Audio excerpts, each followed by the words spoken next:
हमारे सभी दर्शकों को सादर प्रणाम। जय श्री कृष्ण।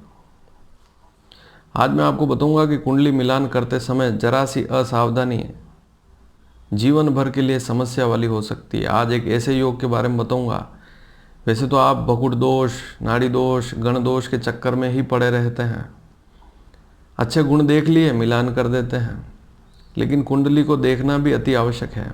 यदि कुंडली में आज जो योग बता रहा हूँ इस प्रकार का योग है तो यह समस्या वाला हो सकता है। अब इसे कैसे देखें, कैसे समझें? इसको समझने के लिए आप यह समझें कि मान लीजिए आपका लड़का है और आपके लड़के का विवाह जिस लड़की से हो रहा है उस लड़की की कुंडली में इस प्रकार का योग हो, जो योग आज मैं बता रहा हूँ इस प्रकार का योग हो, तो विवाह के बाद आपके लड़के का स्वास्थ्य नरम हो सकता है। इसके साथ ही वह लड़की जो आपके परिवार में आ रही है, आपके परिवार के किसी भी सदस्य के साथ अच्छा व्यवहार नहीं रखेगी। है ना अजीब बात? और ऐसा अक्सर देखते हैं कि आपके घर में जो बहू आई है वह किसी के भी साथ अच्छा व्यवहार नहीं रखती, किसी के साथ प्रेम से नहीं रहती है, या उसका स्वभाव ऐसा है कि वह आपके साथ एडजस्ट नहीं हो पाएगी। दूसरी और प्रमुख बात, मान लीजिए आपकी लड़की है और जिस लड़के से उसका विवाह हो रहा है उस लड़के की कुंडली में इस प्रकार का योग है, तो वह लड़का आपके परिवार के साथ अच्छा व्यवहार नहीं रखेगा, अर्थात लड़की के परिवार के साथ अच्छा व्यवहार नहीं रखेगा। अन्य लोगों के साथ उसका व्यवहार अच्छा होगा, लेकिन आपके परिवार के साथ व्यवहार अच्छा नहीं होगा। इसके साथ आपका भी, अर्थात जो लड़की का परिवार है उसका भी उस लड़के के साथ, अर्थात अपने दामाद के साथ कभी कभी कहा सुनी झगड़ा हो सकता है। और किसी लड़की की कुंडली में ऐसा योग है तो सास बहू या सास ससुर का झगड़ा निरंतर होता रहेगा। फिर समाधान क्या करोगे आप? क्योंकि आपने तो कुंडली मिलान कर लिया और इस योग को देखा ही नहीं। तो इस योग को समझने के लिए आपको इस वीडियो को ध्यान से देखना होगा, और यदि यह वीडियो आपको पसंद आए तो शेयर अवश्य कीजिएगा ताकि लोग जागरूक हो सकें। और यदि आपने हमारे चैनल को अभी तक सब्सक्राइब नहीं किया है तो आपको आने वाले समय में भी महत्वपूर्ण जानकारियां नहीं मिल पाएगी, इसलिए आज ही इस चैनल को सब्सक्राइब करें। तो इस वीडियो को शुरू करते हैं। सबसे पहले तो आप यह देखिए कि यह चार्ट जो मैं हर वीडियो में बताता हूँ, इस चार्ट को आप याद कर लीजिए। सभी राशियाँ, 12 राशियाँ, लेकिन कुंडली में राशियाँ लिखी हुई नहीं होती है। ध्यान से देखना, आपकी जो कुंडली है, जन्म कुंडली, लग्न कुंडली, उसी को खोल कर देखना है। उस कुंडली में किसी भी भाव में राशि नहीं लिखी हुई होती। ऐसा नहीं लिखा होता कि मेष राशि, वृषभ राशि, मिथुन राशि। अंक लिखे हुए होंगे, इसीलिए हर राशि के अंक लिखे हुए हैं। जैसे मीन राशि 12 अंक है, जैसे वृश्चिक राशि है उसके आगे 8 अंक लिखा हुआ है। इस चार्ट को ध्यान से देख ले। तो कुंडली में किसी भी भाव में जो राशि लिखी हुई है तो वह अंक के रूप में लिखी हुई होती है। वहाँ पर उस राशि को पूरा नहीं लिखते हैं, वृश्चिक या मेष या सिंह ऐसे नहीं लिखते हैं, उसके अंक लिखते हैं 1 2 3 4 5 6 7 8 9 10 11 12। तो कुंडली के हर भाव में कोई न कोई अंक लिखा हुआ होता है, और वह जो अंक है वही राशि होती है। अब दूसरी बात, यहाँ इस चार्ट में लिखा हुआ है कि हर राशि के आगे उसका स्वामी लिखा हुआ है। ध्यान से देखें, जैसे मेष और वृश्चिक राशि, ध्यान से देख लें। मेष राशि के आगे मंगल लिखा है, वृश्चिक के आगे भी मंगल लिखा है, तो मेष वृश्चिक का स्वामी मंगल होता है। वृषभ और तुला का स्वामी शुक्र होता है। मिथुन और कन्या का स्वामी बुध होता है। कर्क का स्वामी चंद्रमा होता है। सिंह का स्वामी सूर्य होता है। धनु और मीन का स्वामी गुरु होता है। मकर कुंभ का स्वामी शनि होता है। तो राशियों के जो स्वामी हैं उनको भी याद रखना अति आवश्यक है। और यदि याद नहीं होता है तो इस चार्ट को मैंने हमेशा कहा है कि उतार लीजिए किसी कॉपी में, ताकि आपके लिए एक परमानेंट जानकारी आपकी डायरी में आ जाएगी। तो इस चार्ट में कभी परिवर्तन नहीं होता है, इस बात को समझ लीजिए। अब उस योग पर चलें। अब आप एक कुंडली देखिए, यहाँ पर आपको आपकी लग्न कुंडली खोलकर निकालनी है, अन्य कोई भी कुंडली नहीं देखनी है। लग्न कुंडली, जन्म कुंडली खोलकर देखनी है केवल और केवल, और कोई भी कुंडली नहीं खोलनी है।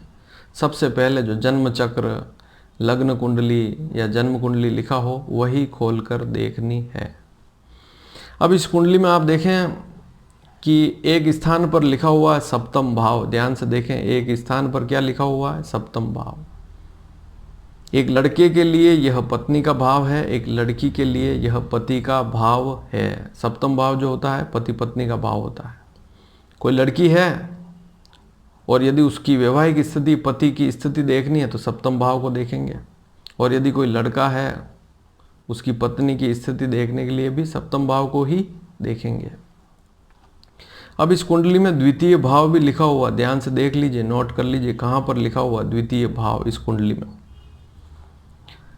अब सप्तम भाव का स्वामी यदि दूसरे भाव में बैठ जाए, सातवें भाव का स्वामी, ध्यान से सुन ले, मैं सातवें भाव का स्वामी यदि दूसरे भाव में बैठ जाए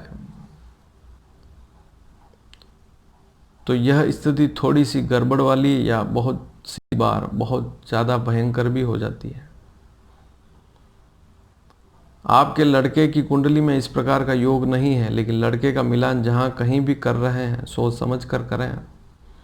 परिवार जाना पहचाना हो वहीं करें, क्योंकि सप्तम भाव का स्वामी यदि दूसरे भाव में बैठता है, लड़की की कुंडली में इस प्रकार का योग है, तो वह लड़की आपके परिवार में आएगी लेकिन आपके साथ एडजस्ट नहीं कर पाएगी, या आपको वही काम करना होगा जो वह लड़की कहेगी, उसके अनुसार ही आपको चलना पड़ेगा। दूसरी और प्रमुख बात, यदि ऐसा नहीं हुआ तो आपके लड़के का स्वास्थ्य यदा कदा नरम रहेगा, कोई न कोई बीमारी लगी रहेगी, शरीर में कमजोरी रहेगी, शरीर उतना साथ नहीं दे पाएगा। और मान लीजिए आपकी लड़की है और लड़के की कुंडली में इस प्रकार का योग है, आपका जो दामाद है उसकी कुंडली में इस प्रकार का योग है कि सप्तमेश, दामाद की कुंडली में सप्तमेश द्वितीय भाव में बैठा हुआ है, तो आपका दामाद भी आपके साथ अच्छा व्यवहार नहीं रखेगा, या हो सकता है कि विवाह के बाद आपकी लड़की जो है उसका स्वास्थ्य अधिकतर नरम रहेगा, शरीर में कमजोरी रहेगी। इसका मुख्य कारण क्या है? किसी भी भाव का स्वामी उस भाव से आठवां पड़ जाए, ऐसी स्थिति में उस भाव की क्षति हो जाती है। जैसे लग्न का स्वामी लग्नेश यदि आठवें भाव में बैठ जाए तो यह स्थिति ठीक नहीं होती है। इसी प्रकार से सप्तम भाव का स्वामी दूसरे भाव में जैसे ही बैठेगा तो सप्तम भाव से दूसरे भाव तक गिनेंगे तो 8 बार गिनना पड़ेगा। सप्तम, अष्टम, नवम, दशम, एकादश, द्वादश, लग्न और द्वितीय, 8 बार गिनना पड़ेगा। तो यदि इस कुंडली को उल्टा कर दें, इस कुंडली को अगर आप उल्टा कर दो तो यह, मान लीजिए आपका लड़का है, उसकी कुंडली को उल्टा कर दें तो यही पत्नी की कुंडली हो जाती है, यूँ मान कर चलें। एक बार अगर लड़के की कुंडली से ही अंदाजा लगाना है तो इसको जैसे ही उल्टा करेंगे लड़की की कुंडली हो जाएगी। जो सप्तम भाव में राशि लिखी हुई है वह लड़की का लग्न हो जाएगा, और वहाँ पर आप देखेंगे कि लग्नेश 8वें भाव में बैठा हुआ है। ऐसी स्थिति में आपके लड़के की कुंडली में ऐसा योग है कि उसकी जो भी पत्नी होगी वह बीमार रहेगी, और आपके लड़के का उसके प्रति व्यवहार भी अच्छा नहीं रहेगा। और यदि आपकी लड़की है और उसकी कुंडली में सप्तम भाव का स्वामी द्वितीय भाव में बैठ गया तो वह जिस किसी परिवार में जाएगी वहाँ पर उस लड़के का स्वास्थ्य भी खराब हो सकता है। इसके साथ ही लड़की थोड़ी तेज होगी स्वभाव से, हो सकता है अपनी मनमानी से चले, अपना मन करे वही करे, और उससे कुटुंब में क्लेश वाली स्थितियां बन जाती है। अब यह स्थिति सबसे भयानक कब होती है यह भी समझना बहुत जरूरी, क्योंकि सप्तम का स्वामी द्वितीय भाव में बैठ जाए लेकिन शुभ ग्रह हो, जैसे बुध है, शुक्र है, गुरु है, तो स्थिति सामान्य रहती है। चंद्रमा है तब भी स्थिति सामान्य रहती है। लेकिन यदि सप्तम का स्वामी सूर्य है और दूसरे भाव में बैठा हुआ है, यदि सप्तम का स्वामी मंगल है तो और भी ज़्यादा खराब। जैसे सप्तम भाव में किसी लड़के की कुंडली में 1 या 8 का अंक लिखा हुआ है और दूसरे भाव में उसके मंगल लिखा हुआ है, तो ऐसी स्थिति उस लड़की के लिए ठीक नहीं है। उस लड़की को चाहिए कि उस लड़के से विवाह ना करें। या सप्तम भाव का स्वामी शनि है और शनि दूसरे भाव में बैठ गया, ऐसी स्थिति भी ठीक नहीं होती। ऐसी स्थिति में सप्तम भाव में 10 और 11 का अंक लिखा होगा तो वहाँ पर भी शनि समस्या वाला होगा। तो सूर्य मंगल शनि ये सप्तम के स्वामी हैं और सप्तम के स्वामी होकर द्वितीय भाव में बैठ जाते हैं तो यह स्थिति खराब हो जाती है।